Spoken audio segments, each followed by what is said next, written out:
Let's start with the base. For the base, we're going to use only 3 ingredients. 2 tablespoons of natural peanut butter, 35 grams. Smooth or crunchy, it doesn't matter. 2 tablespoons of honey, 30 grams. Maple syrup is fine also. Warming up both the peanut butter and honey makes them runnier and easier to mix. 1 cup almond flour, 90 grams. If you cannot find it, you can just simply blend some toasted almonds. So easy to do. A pastry cutter makes it a bit easier to mix everything, but a fork works fine also. Here I have an 8-inch square pan that's with removable bottom. Just make sure to press the mixture evenly. Now let's just place this in the freezer for 30 minutes. Meanwhile, we can proceed with our filling. Make sure all the ingredients are at room temperature because they mix better. 10 ounces of full-fat cream cheese, 280 grams. 3/4 cup of full-fat natural Greek yogurt, 190 grams. Half cup of coconut sugar, 50 grams. 1 teaspoon of vanilla extract. 1/4 teaspoon of salt. Always use the lowest speed and mix as little as you can. Not over-mixing our filling is one of the things that's going to avoid our cheesecake from cracking when we bake it later. Now, let's set it aside for a while. Here I have 4 ounces of semi-sweet chocolate, 110 grams. You can use whatever chocolate that you prefer.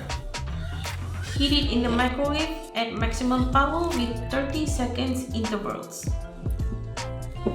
Just remember, mix the chocolate after each intervals. Heating it like this will prevent the chocolate from getting burned. Just wait until it's not that hot before adding it to our cream cheese mixture. Give it a few more seconds of mixing. Now, let's talk about the eggs. I have here 2 large eggs. Don't go crazy whisking them. This is another factor that's going to prevent our cheesecake from cracking. Gently fold everything together. Remember, we don't want to over-whisk anything at all. Now, let's just pour our filling into the pan.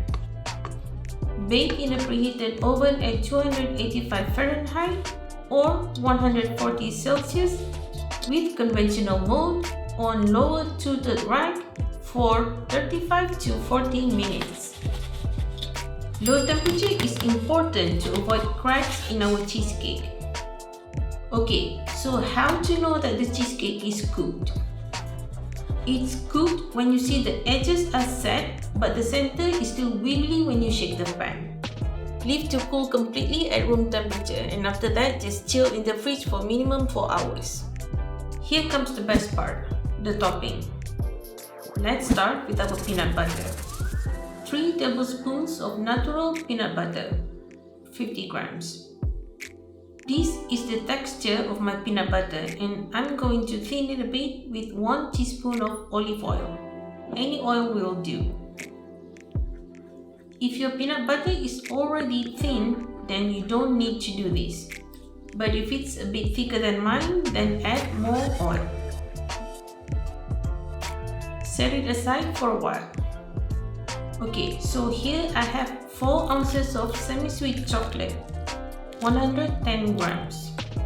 Again, you can use whatever chocolate that you like. To it, I'm gonna add 1/3 cup of super hot milk, which is around 80 ml. Leave for a minute and then whisk until it's thick and luscious. Okay, now let's pour the chocolate on our cheesecake. Try to spread it as quick as you can to prevent the chocolate from setting from the cold cheesecake. Spoon some peanut butter here and there. Use a wooden stick and swirl away. Now, let's just place this in the fridge for 1 hour or until the chocolate sets. And that's it! If you're enjoying this video and would like to support what we do, give it a like and share it with your friend. That will help us a lot. Thanks in advance.